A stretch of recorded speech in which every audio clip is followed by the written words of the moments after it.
So recently, I've been getting super into retro video game consoles. There's just something about their obsolescence, their unique form factors and aesthetics tied to the specific decades they hail from. The evolution of the video game industry encapsulated in these strange little boxes, their quirky little oddities giving us unique insight into the antiquated marketing conventions and the retrofuturism of past decades, archaic and long forgotten visions of where the gaming industry could have gone in the future. Sometimes they were right, sometimes they were not. They're also just kinda crazy. I mean, look at these controllers. What the fuck is that? But the main appeal for me personally is that these video game consoles represent to me what we've lost this generation.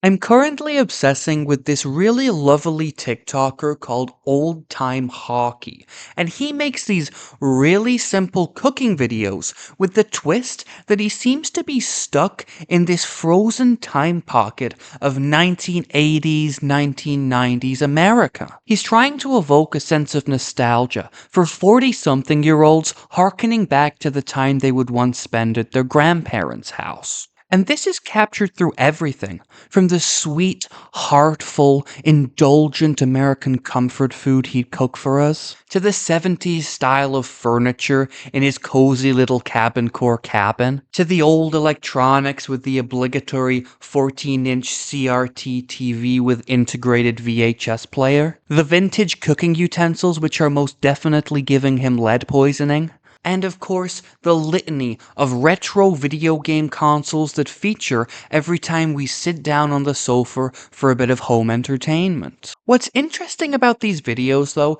is that they aren't rooted in any specific time period. All of these retro elements come together in an incredibly anachronistic way. Sometimes the Nintendo Entertainment System will show up, sometimes it's the N64. All of this conjures up the feeling that we're not in any specific time period in history, but instead we've swiped down into some fever dream limbo reality that isn't supposed to exist. A timeless place, a safe space, out in the Canadian wilderness. A world with only a vague nostalgia for a time long past. And I think that's why Old Time Hockey's videos, and by extension retro video games consoles, really resonate with me and my generation, despite the fact that I was born in 2004 and grew up in the twilight years of the Xbox 360. To me, these remind me of a time before the internet, before we could access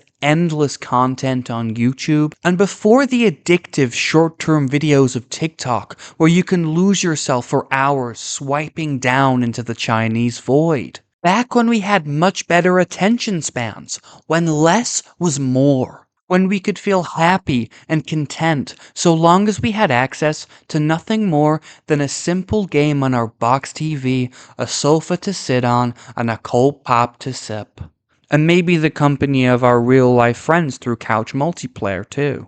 I think I've longed for a slower-paced life with less ready access to everything I could ever want. I wanted to heal my brain from this addictive, hyper-consumerist, dopamine-fueled 21st century lifestyle I felt stuck in.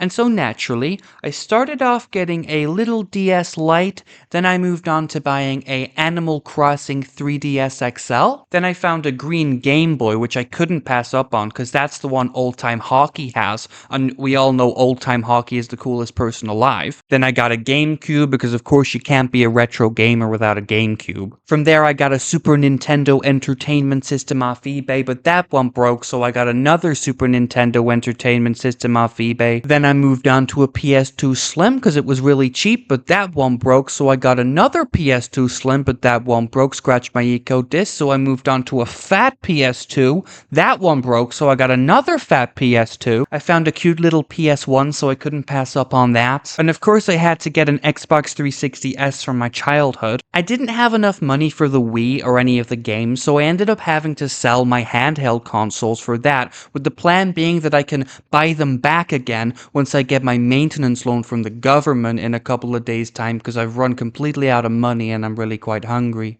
But all of that pales in comparison to the holy grail of retro video game collecting. An extremely rare piece of kit that I managed to get my hands on by sheer twist of fate. The PS1 LCD screen attachment, and have you ever seen anything so gorgeous? PS1 itself is a marvel of engineering. It's the slim version of the original PlayStation, and look at that form factor! The curvilinear design is mouth-watering. It's so Art Nouveau. They sold these things all the way up to 2006 with the release of the PlayStation 3. The main reason you'd want to get a PS1 is to be able to attach an LCD screen to it. And look at this thing! It's like a little friggin' mini MacBook Pro. It's so compact. It's so cute. It's a PS1 handheld. It's actually the original Nintendo Switch. And it's smaller. Although granted, you do still need to plug it into the wall. I am 100% going to be playing this at university. I don't care how embarrassing I look. Now what to play on it? Well, I ended up picking up Final Fantasy VIII for the PS1, because it's one of the few PlayStation 1 games that are worth playing that aren't exorbitantly expensive. I've always really been into the look of these games. The detailed, pre-rendered backgrounds of games from this era are so timeless and miles prettier than their 3D contemporaries. They remind me of a lot of old DS games that follow the same techniques, such as Harry Potter and the Order of the Phoenix for DS. And the Final Fantasy series is well known for having some of the most uniquely gorgeous backgrounds and spaces and places of any game to date. I thought I'd be alright starting with the 8th installment of the franchise, because it's well known that each Final Fantasy game is meant to be its own standalone experience, with its own game mechanics and its own universe. I was well aware from retro gaming discourse online that I might be in for some difficulty, in that retro games like this were a lot less hand-holdy in their design philosophy at the time, and required you to really take your time in getting a full grasp of the complicated game mechanics. And I just thought, perfect! That is exactly what I've been wanting for this new lifestyle I hope to heal myself with. I can spend long hours intently focused on one game and nothing else, and totally immerse myself in that experience like a normal, healthy human being. Little did I know that I was about to take my first step into the deranged hellscape that is Final Fantasy VIII and its deranged fanbase. So I set the game up and was met with that iconic Kino PlayStation startup and jingle sound.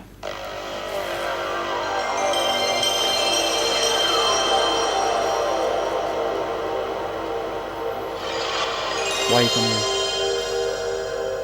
Why are you coming in? Can you tell me? What?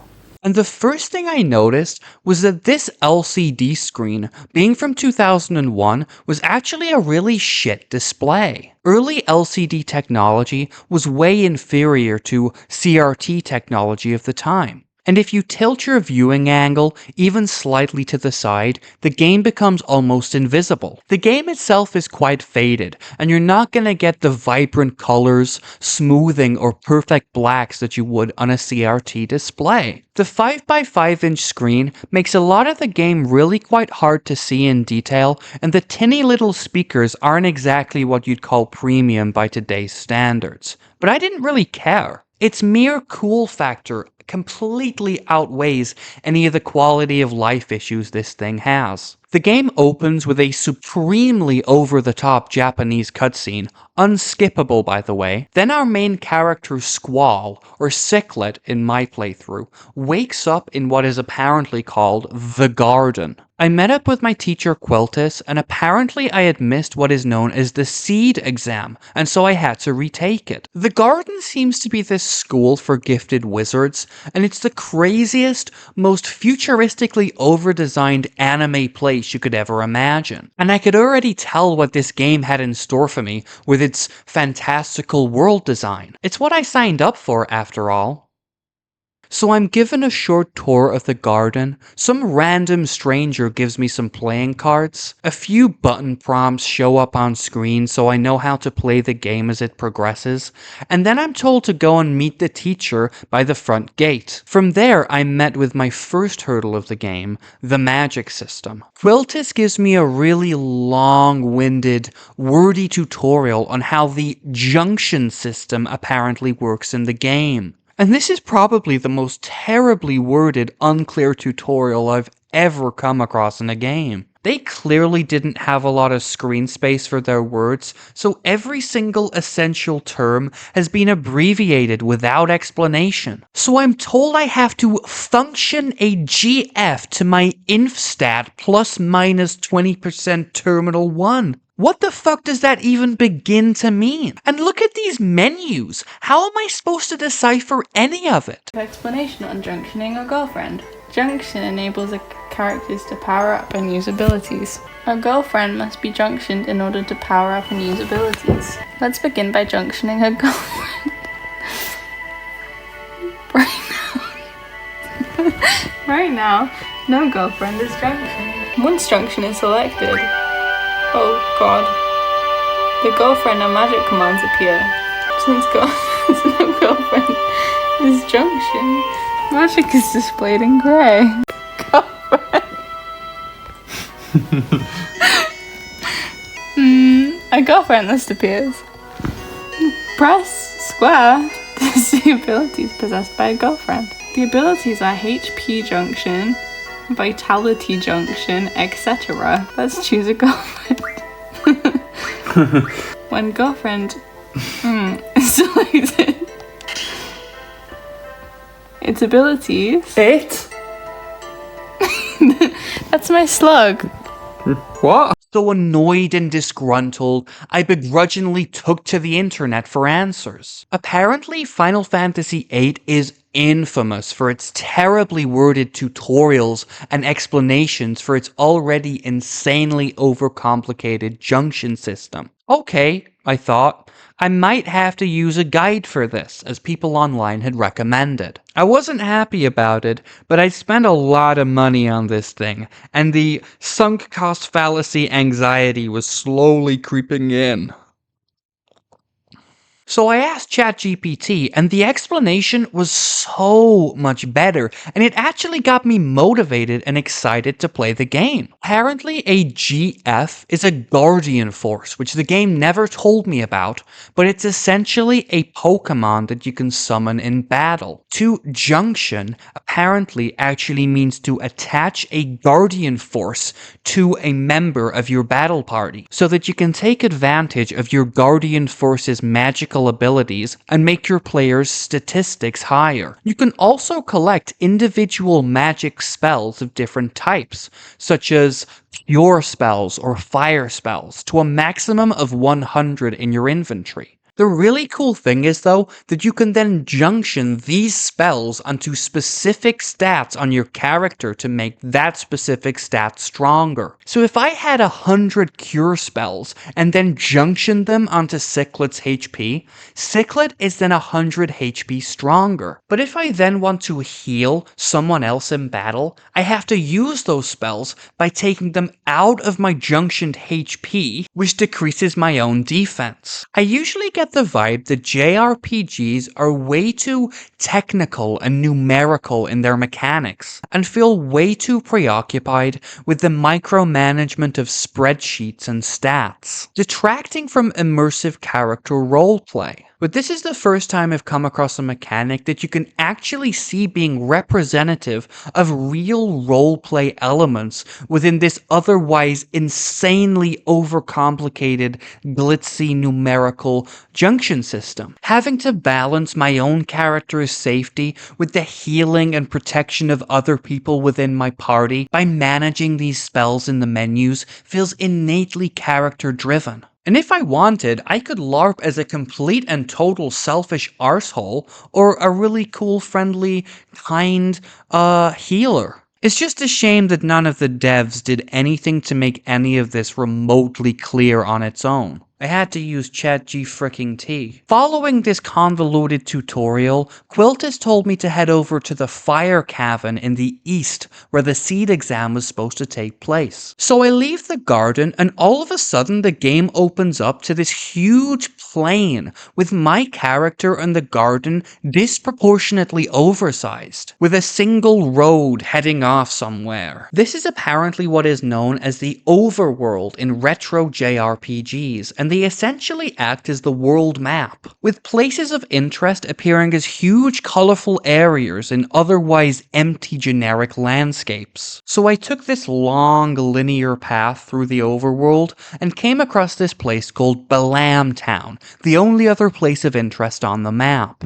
I came into this town and it was gorgeous, and I knew I was going to have a whale of a time with the pre-rendered backgrounds of this game. I headed on through the entire town, stopping to admire this one really cool fish core hotel before heading down to the harbor. Some guy was sitting down, and a bunch of NPCs seemed to be gathering around the harbor for the seed exam to start, but nothing was happening. Had I missed something? There was an empty space where a boat should have been, but nothing was there, so I decided to ask ChatGPT. ChatGPT said that there was a boat that was supposed to be coming into the harbor to then pick us up and take us to the fire cavern, which I guess was across the sea, considering there was nothing else of interest on the overworld map. So I waited, and nothing at all happened. And this is when I made one of the biggest mistakes of my short time on this earth. I decided to ask Reddit for help.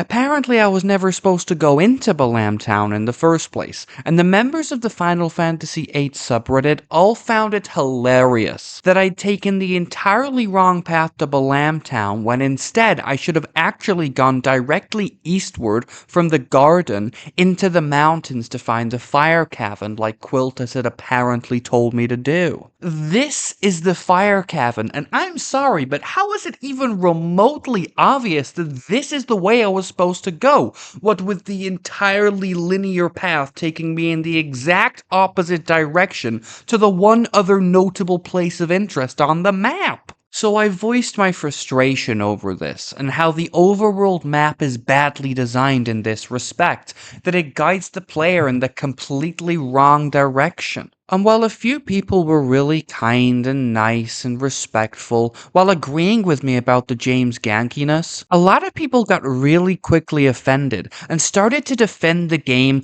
with such ferocity that I can only guess that they had junctioned the entire game onto their whole personality and self-esteem as people. The most common line of attack that was thrown my way was with this condescending line that retro games are just too complicated for a dumb idiot modern gamer like myself, and that I should go back to modern simple games like Call of Duty or Fortnite. And motherfucker, I have played and completed Dark Souls 3 and Hollow Knight, and one of those things is a Megalovania, so don't try telling me that I am bad at video game navigation, because it's entirely fucking untrue and insults my intelligence straight away. You could have just helped me and then been on your way. Now I have to get RC back. Beyond that clearly insecure defensive dig at my intelligence because they know something's wrong with the game's design, a lot of people didn't understand why I even went to Balam Town in the first place,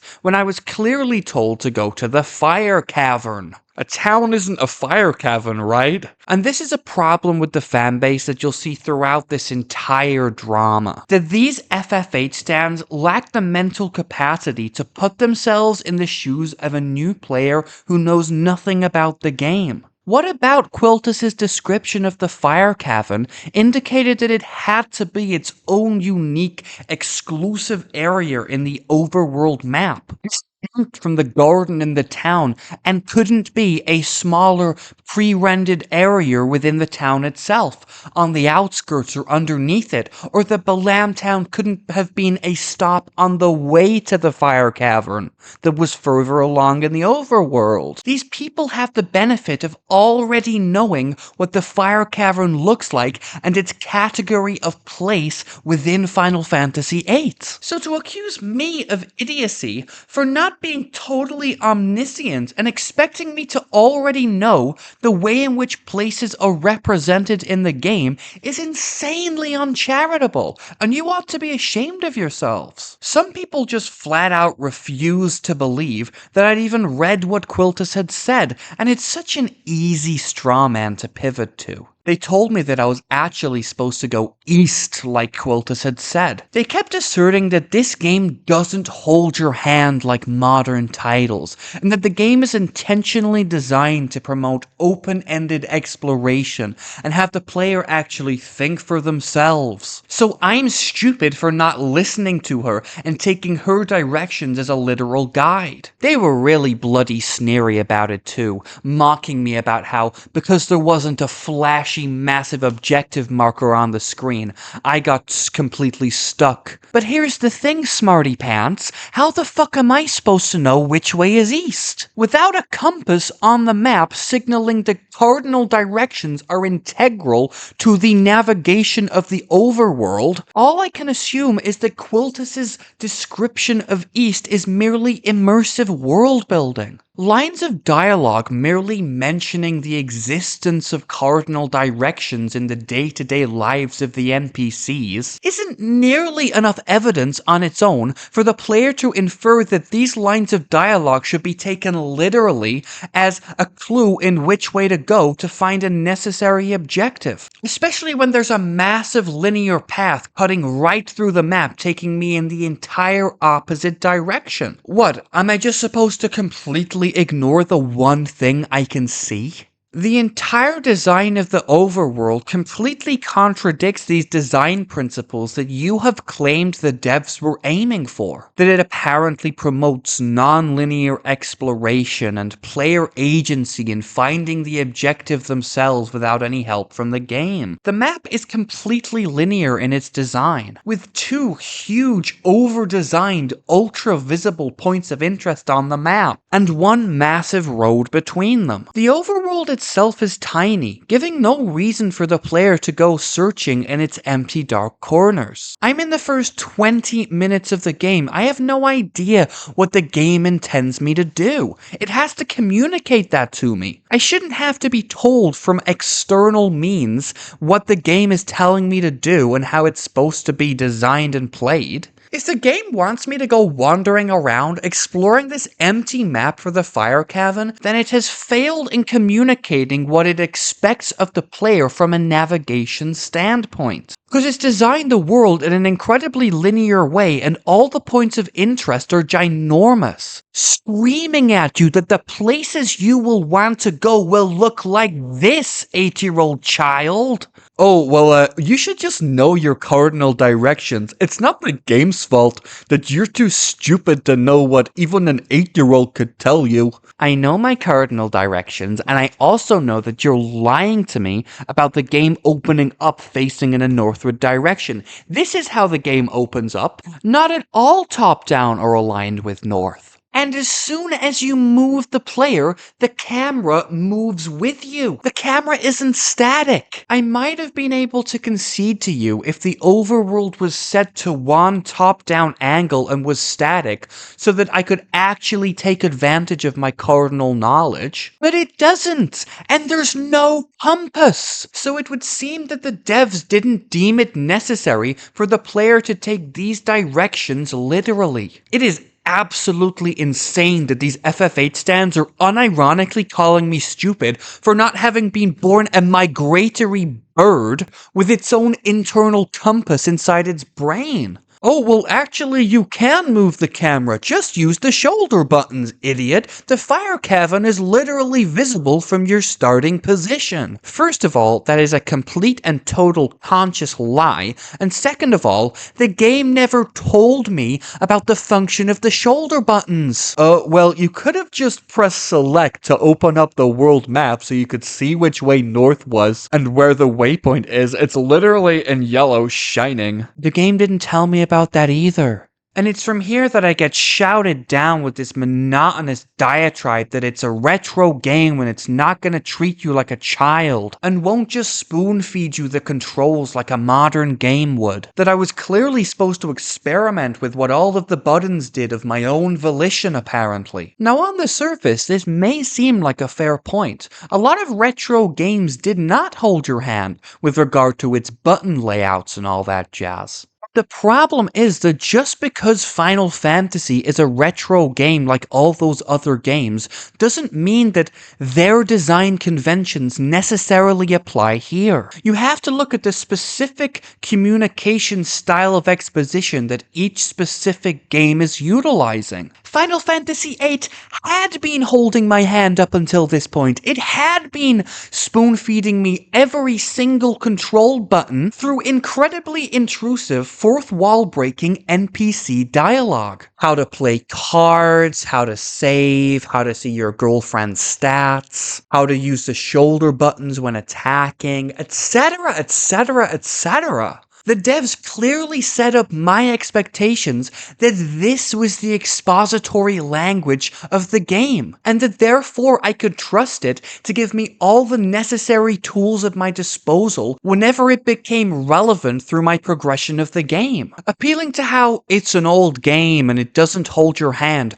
doesn't work because the game itself is confused in how it wants to communicate its mechanics to you, and confuses the player in the expectations that the game itself sets. Oh, well, the game didn't tell you which button to press when you were trying to select things in the menu. It didn't tell you which button to press when you had to talk to NPCs or walk around. So how did you know what to do then? You must have experimented with buttons, right? Checkmate, libtard. Because in the case of the menu and movement and talking, there is a clear obstacle that the game has presented you with that you must overcome in order to progress. And so, of course, in that instance, I would experiment with the face buttons in order to figure out what to do. If I'm playing a game that doesn't explicitly tell me how to jump, and I then come across a platform that I am clearly feasibly able to jump on, in that instance, I'm obviously going to try and find the button that lets you jump. Because people only do that in games when they're clearly stuck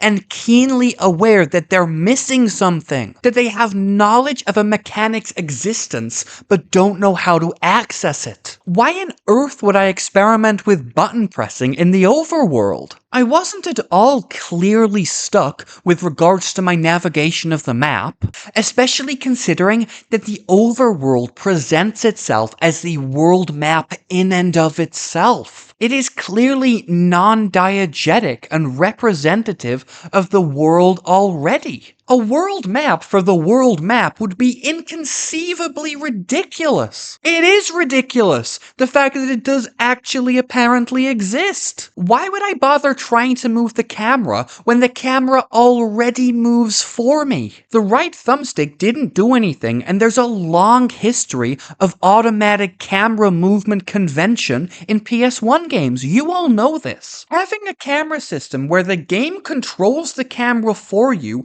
but you can also move it yourself simultaneously at the same time is inconceivably ridiculous. It is ridiculous. The fact that it actually apparently does exist. There was no indication anywhere that I was missing something. I would have no way to discern that these mechanics might exist and that I was missing them, because they're fucking stupid.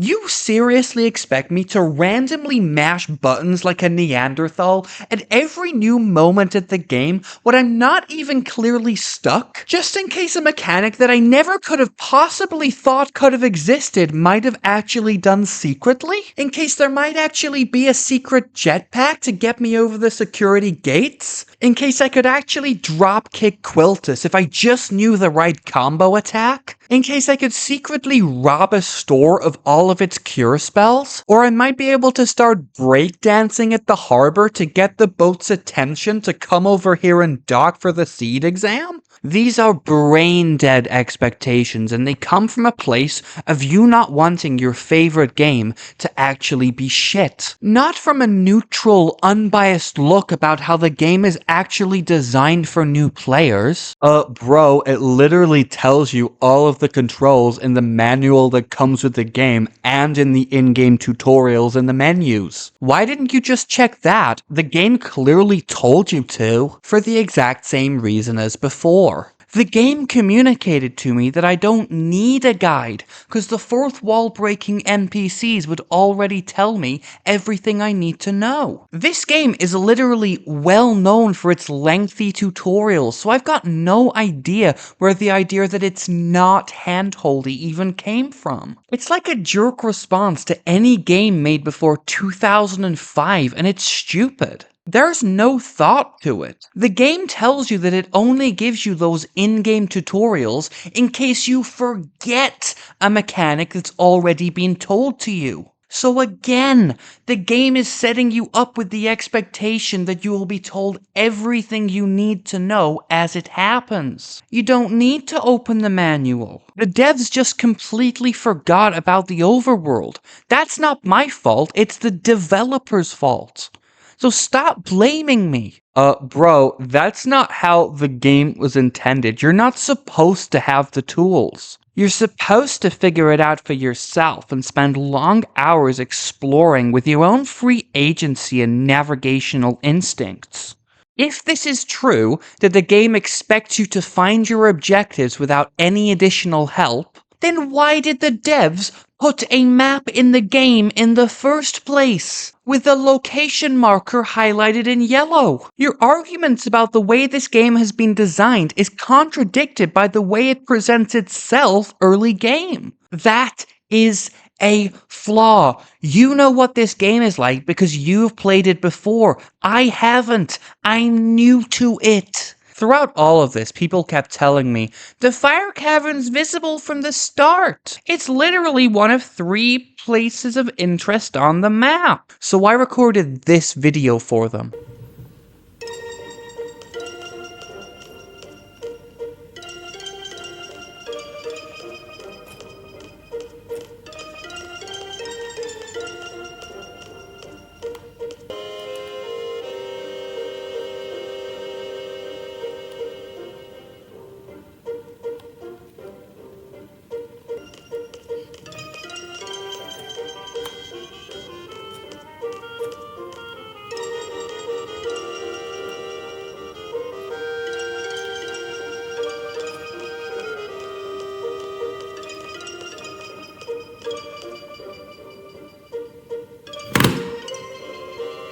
It's hidden behind a fucking forest. What the fuck? What the fuck? It's hidden behind a forest. It's clearly not visible. It's clearly not visible from where I was. You fucking liars. You liars. And I think this is where everyone's minds just completely broke. They realized they'd been caught out lying, and so now they either had to double down or completely pivot the direction of the argument. Someone even messaged me with this pixely blurred mess of a screenshot, apparently meant to prove that the fire cavern is completely visible 6 seconds in. Like, what? That is a rock, my friend, blended inconspicuously into a dark forest, which in and of itself looks completely cosmetic and unexplorable, like all of the other environmental assets in the overworld. And the texture of the rock is completely identical to all the other rock crack fault textures on every single cliff face around me. You leave the garden and the camera immediately swings to see a small forest. Behind it, an intriguing rock formation that juts out on its own. That? I could point to 4 or 5 different rocky places in the overworld that look identically devoid of content. These people can't put themselves in my shoes. They think that because they already know where it is, and you can technically see the vague whereabouts of where it's supposed to be, means I should have easily spotted it? That I should have been scanning every corner of the screen intently for the momentary flash of an inconspicuous rock that might show up on my shitty little 5x5 LCD screen? When there's a massive fuck-off road and every place of interest looks like that? I'm really repeating myself at this point, sorry guys. You're all gaslighters, and it's a bullying tactic. You would go so far in protecting your precious game that you would lead an innocent new player into insanity, where they question their own perception of reality. Because to me, that is 3 pixels depicting a rock in an empty, dark corner of the map that completely discourages exploration. Well, it's clearly your fault that you're playing it on a shitty little PS1 screen and not a 20-inch 4K monitor like the one I have. My guy, this was a completely valid official way of playing the game back in 2001. A CRT display wouldn't pick this up. Blame Sony. Blame the devs. Don't blame me for using official kit to play games with. It's probably more authentic than the way you fucking play it. And about that 4K point, by the way, fucking true. Everybody nowadays plays Final Fantasy VIII either through modern, upscaled emulation or on the PS4 remaster on the PlayStation Store. This is the difference and what the Fire Cavern looks like between the two versions. They have all played this version and are using how visible the Fire Cavern looks here to say, oh, you should have fucking recognized it, when clearly that is different to that. And this fucking YouTuber, Alleyway Jack, by the way, famous Final Fantasy YouTuber and lying piece of shit, he recognized this, I think. He recognized that I was playing on the original PS1 version when you can't see a fucking thing, and he changed my original Reddit post so that it no longer looked like this, but instead looked like this. And he was also using the emulator or remaster, whatever, in his footage to try and frame it as if I had missed this and not this. Just flat out conscious lying and manipulation to suit their agenda. It's fucking disgusting. Bro, what do you even think a cavern is supposed to look like? A fire cavern in Final Fantasy? Well, I'd at the very least expect it to glow orange with fire, and not just be a shit stain round the back. Every other point of interest is huge and over-designed. That is the expectation set up. It's funny, y'all were calling me stupid for wandering into a town thinking it was the way to the fire cavern, but how does this scream fire or cavern? Bro, that's what all dungeons looked like in 90s JRPGs. You and I both know perfectly well that Final Fantasy VIII is designed to be played from scratch. How am I dumb for not having been born in 1980? A game should stand on its own merits and build up its own visual motif. It's been doing that up until this point. Again, and I really need to nail this home, it's really inconsistent. This is probably the funniest Reddit comment that I got out of all of them. Why did you take the road when Quiltus never told you to?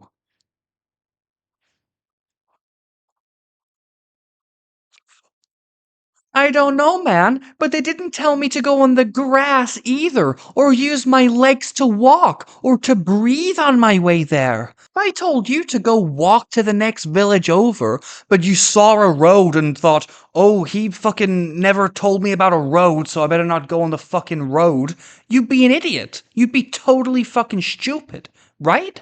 When Hadvar told me to go walk to Solitude, I didn't think, Oh, I better not fucking encounter a road, better stay as far away from a road as possible, because he didn't explicitly communicate to me that I was supposed to take a fucking path to solitude. Solitude. This argument, I can't believe a real person made it. Why can't these people just imagine a new player playing the game, having not known about it beforehand, and using their own normal, common sense to figure it out? The game literally discourages me from walking off-road because every 5 seconds there's a random monster encounter that I have to slog through. Bro, that's literally what a JRPG is. It's literally full of random encounters. Do you not even know that? Maybe I'm just stupid, but I did not expect the devs to be sadistic enough to force the player to scour an empty landscape with no goal while grinding like 350 boring-ass monster fights with your ugly, stupid-looking fucking gunblade thing after the first 20 minutes of the game. Having realized that their game and their arguments had been completely trounced by a no-name newcomer named Cyclet, the Copers decided to start bullying me with endless meme shitposts over the next 100 hours.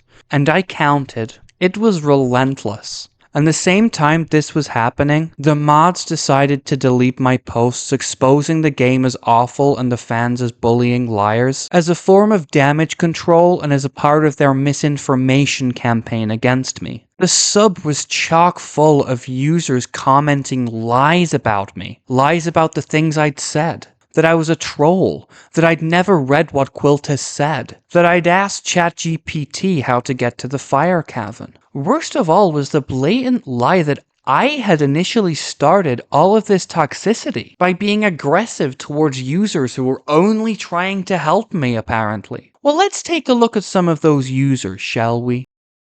There's a compass on Call of Duty. I'm sure just go back to playing that or Fortnite and you will be just fine. Everything you're bitching and whining about are all the best parts of JRPGs. If Fortnite has your name all over it. It seems like you aspire to be just another neckbeard troll with lots of edgy opinions. Quit expecting Skyrim. Skyrim is dumbed way the hell down. You need to read and actually really follow instructions in the game. Get used to it or get over it, kiddo. Local caveman confused when things aren't bright and plain. Like, these are all the comments I immediately got given. This game is 25 years old.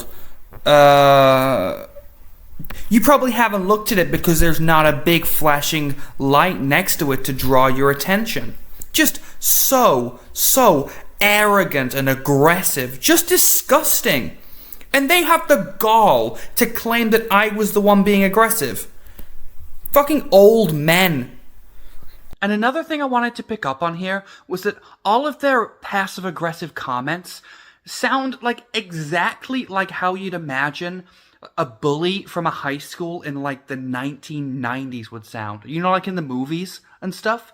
You know, just like calling you buddy and just like being awful, but in a really like 90s way. I can't even really describe it. Like, these men are old and insecure and bitter. And their particular flair of bullying is like just like extra hurtful. Like it hits deeper. It's extra sharp. I don't know, man. It's before people like got nice. The only people who I became argumentative with, in a respectful manner, by the way, was against the majority of the community who immediately met my plea for help with horrible taunts and this condescending sneer about how the game was too complicated for me and about how I should go back to Fortnite. They were all just jerking themselves off about how old they were, and they were forcing me to watch. These liars claimed that I had started all of the drama because I couldn't admit that I was the one who fucked up, so I blamed the game and the community. But I'm sorry, we've just been through every single argument that this subreddit has leveled against me. And still, no one has been able to tell me how I was supposed to reasonably discern that this rock was the fire cavern. Why didn't you just use a guide or a YouTube tutorial instead of complaining here and starting all this drama? This is me looking it up. I asked for help.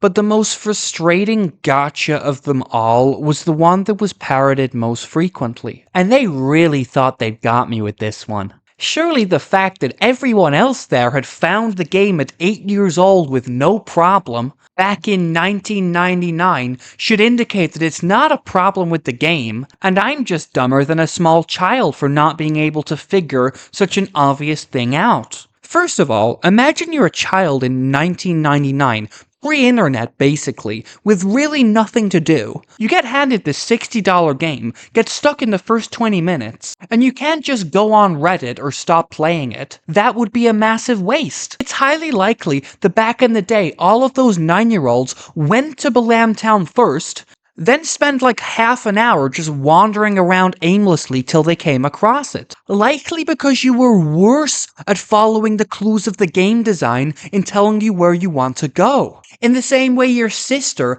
might go wandering off the map in Halo, not recognizing the invisible path the devs had laid out for the player. Another thing you're forgetting was that this was the 90s, and in the 90s, players played video games by following walkthroughs that are published in gaming magazines. So I literally just don't believe you that you managed to find it on your own. Second of all, how are you even supposed to know that most people found the fire cavern when you're stuck in an echo chamber? I'm pretty sure that of all the people who got stuck here, then dropped the game over the last 25 years, 0 of them would be lurking in the Final Fantasy VIII subreddit just to back me up. It's a skewed data sample. And by the way, there were actually like half a dozen people who did describe the exact same situation I had happening to them when they were kids. That it took them hours and sometimes days to find the fire cavern because the game isn't clear at all. And make your mind up, by the way. Is it so obvious that even a child could work it out? Or is it a challenging experience that doesn't hold your hand, designed to encourage a few resourceful players to figure out its obscure puzzles? You guys seem to be really confused as to whether the game is clearly telling me what to do with simple instructions and I just can't read, or that it's really hard and minimalist in its presentation because that's what retro games are like. And that's the exact problem with this game. It's sort of both at the same time. It's confused about what it wants to be, and so it fails at both types of game design. Its map is way too linear and cosmetically empty to encourage any kind of independent exploration. And it holds your hands in too many ways to do a good job in telling the player that they're supposed to be thinking outside the box and that they should be experimenting with different button combinations. And on the opposite front, it's recognized that it needs to help players with these tutorials and these button prompts, but then the devs have just half-assed it in seemingly incredibly arbitrary ways by just seemingly forgetting about the overworld. Final Fantasy's language of communication to the player and how they're supposed to play the game is completely at odds with how this subreddit has described how the game is intended to be played. I shouldn't have to work out how the game's supposed to be played from external sources. And that's why appeals to how it's an old retro video game that does stuff differently just doesn't hold up, I'm afraid. It's really quite a modern, hand-holdy game, until it isn't all of a sudden. And that is a flaw with the game, and that's okay. Your favorite game doesn't have to be perfect for your enjoyment of it to be valid. If someone comes into your community exposing the fundamental design philosophy of your favorite game, that is an opportunity for you to humble yourself about it. Maybe put yourself in somebody else's shoes and look at the game from a different perspective. It's an enriching experience, I promise. But no one seemed to be able to do that in this community. Instead, they couldn't take any criticism of it, so they bullied me for 100 hours straight. It got to the point where people were threatening to gang rape me, all because I got stuck in a game that didn't effectively communicate to the player what it was all about. Oh my god, I just found the most perfect counter to all of this, I thought, hey, let's just have a look at some playthroughs of Final Fantasy VIII. See how people navigated it. So I type in Final Fantasy VIII stream part 1 gameplay. The first, 6 or 7 results, I watched it. It took them all half an hour to find the fire cavern. They went the exact same way that I did. And they're all using the HD emulator, whatever the fuck. So even in 4K, it's still clearly not obvious based on the bullshit fucking game design.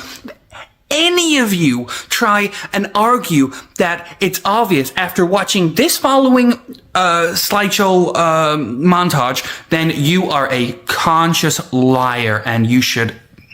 Yeah, I'm ready. East of here. Okay. The fire cavern used for the test is located east of here. Just started Final Fantasy VIII. Ready to go? All right, let's go. Fire cavern used for the test is located east of here. Ready to go?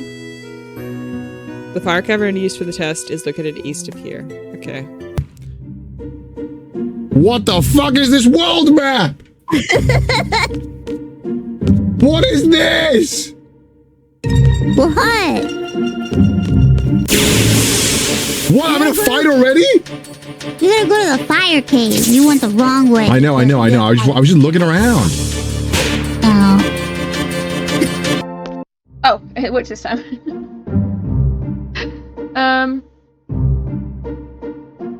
Sorry, I won't laugh.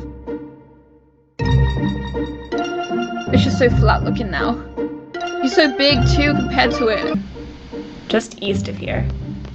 So am I on the map now? I believe I am.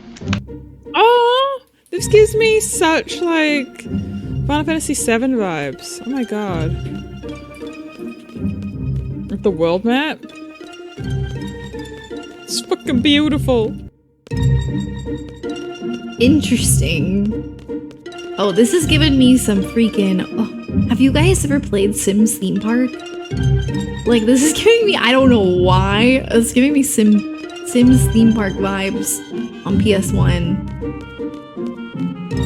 It's freaking me out. The music and everything. Ugh. Oh wow. Okay. Oh! Hey, we got access to the overworld. Okay. This way then.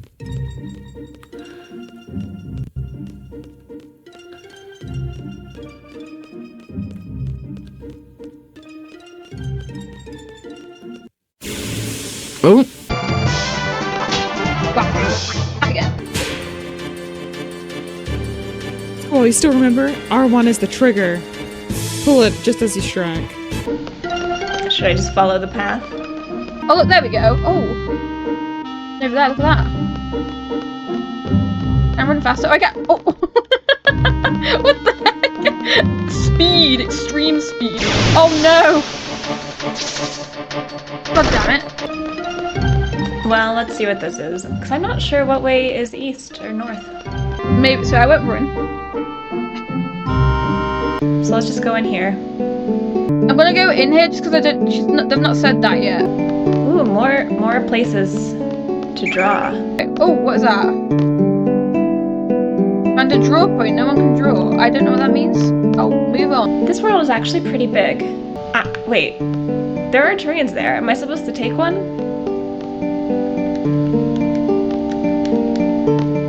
Oh boy. Hey. Hey, how do I go there? Hi guys! Oh, I'm going back out again. I'm confused at what junction means though. Junction, GF... What?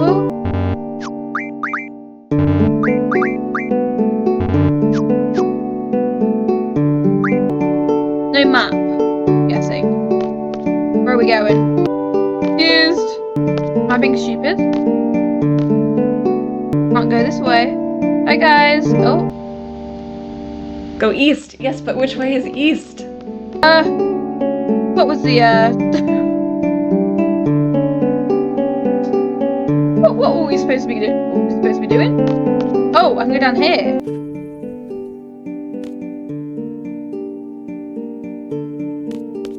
No. It's just that way. You play this game stock to 100 magic as soon as possible. I did not see that. Can I go in here? Ah.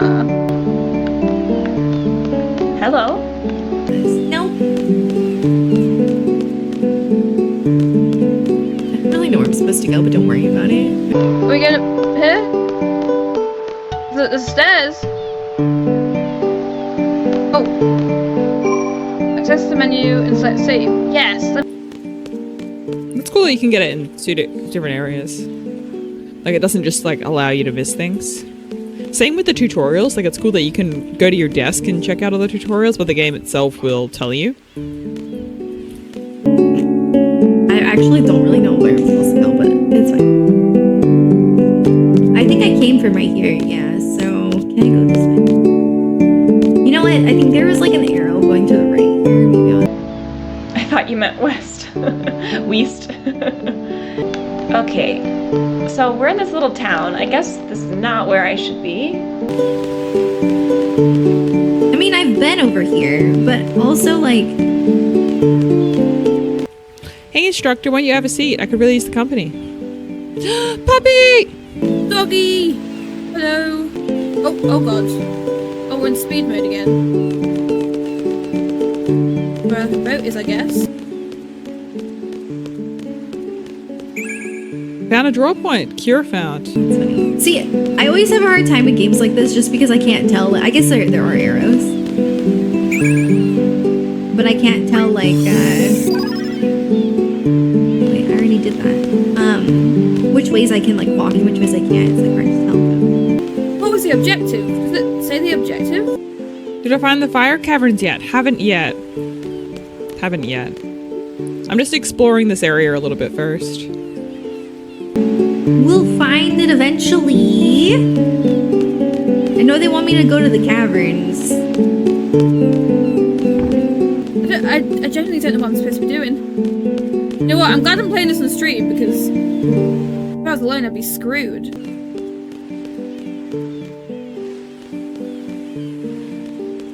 Think you took the wrong turn? You want the fire cavern? Oh, the fire cavern. Am I not supposed to be here? Is that the fire cavern? Going, hello. Well, I mean, this is a station. I would think maybe I'm supposed to take, like, a something. I love this area. This is so stunning. What's over here? Oh, this is just how I leave. Right close to Bounce Garden. Oh, so am I in like the completely wrong place? Why are we allowed to go there? Oh, go away! That's like a picture of fire right there, isn't it?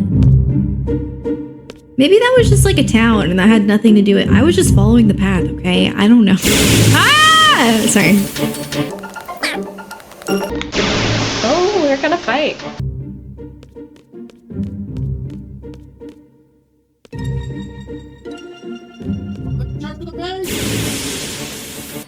It's out in the open world. And now I have to fight again. Oh yeah, let's go. Can I move the camera? Whoops. OMG! It seems like something that someone has to kind of figure out on their own. Oh my god. I can't even move! These random encounters are disgusting! Oh! What a cool freaking summon. Zapdos, I'll choose you! Use Thunderbolt. Okay. Have tip for navigating if you want. Yes, please. I will take all tips. Aha, there is the map. Ah, I'm supposed to be going that way? Oh, I went through the ground. Oh. Wish I could move the camera. Okay. I guess maybe I have to go back through here and then exit through it. If that's kind of... Wait. What? Oh!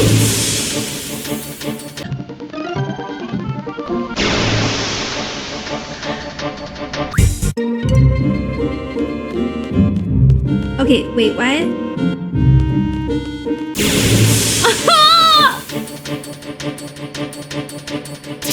That is actually like the most random encounters I've ever seen. Oh, they leveled up. Let's go. There we go. Oh my god. Wait. Kitten! So cute. I'm just exploring this world. There's just so much to interact with. Fish. I thought this was somewhere I could go. Thought maybe it was the fire cavern.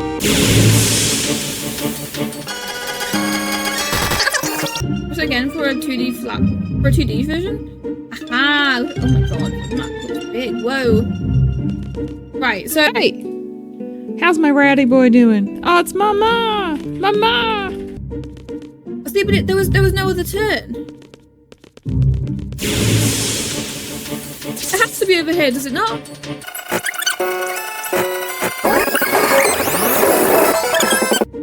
Right, look, there is no other turns. Come on.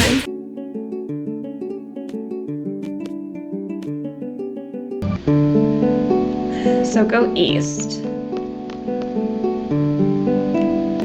See, I've been here. It's like a dead end. Like, I feel like there should be a boat here or something. Use the other camera wheel? Yeah, no, I'm still exploring though. I take my time with games like this. I try my best to explore everything, get as much lore as I can.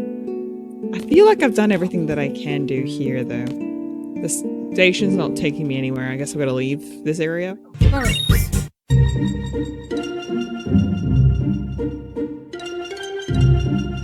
This is where I went though.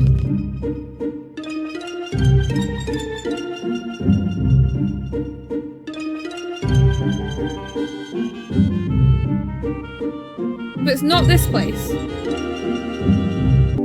I've been this way before. See, I keep thinking maybe I'm supposed to take a train somewhere. Or something. But I can't. Let me on the train, old man! It's near the forest, near Blam Garden. Go to the full map. That. And it should show it. Yes. I can see it. There are yellow marks. Okay. I'm just trying to find the fire caverns, my dude. What's in here? Wish I could just talk to Quistis again. You should be able to pull up a map in the world map. Okay, let me press some buttons. No, I feel like I have explored every single area of this freaking town. And I just... I don't know, man. I don't see a fire cavern anywhere. Oh, it's select. Let's check. Yep, there we go. At least I know which way is east. I'm guessing the cavern's like outside of this area. I'm gonna go past this area.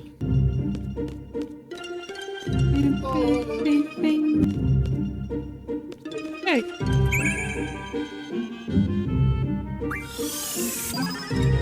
Oh yeah.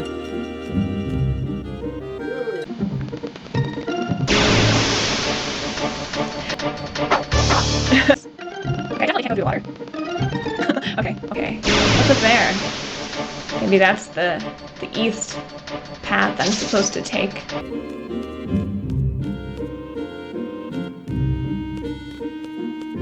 It's cool that you can walk around this area. You've leveled up.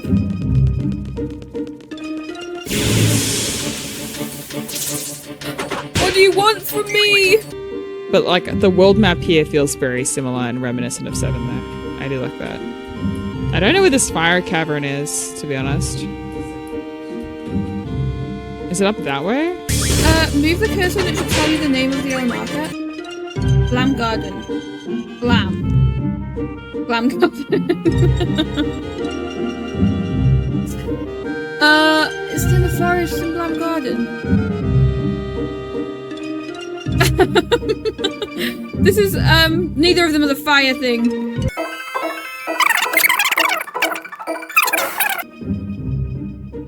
There we go.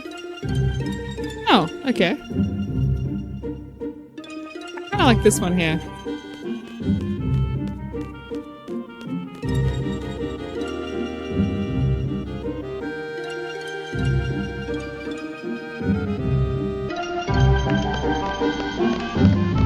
Is this the place I'm supposed to be? I don't remember what they called it either.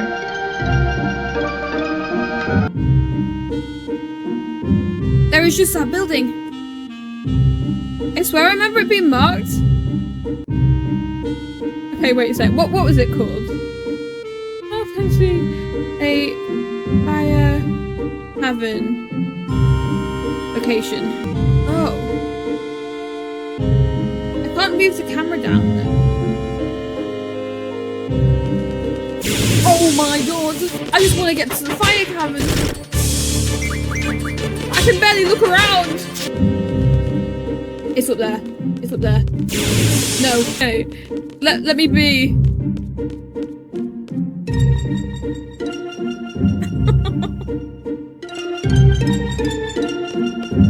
I'm trying to go and see over here though. That was my goal, but I got randomly encountered. I mean, that looks like a cavern to me. It's just like, they tell you to go somewhere, and there's like this long path leading to that town. I'm just like, ah!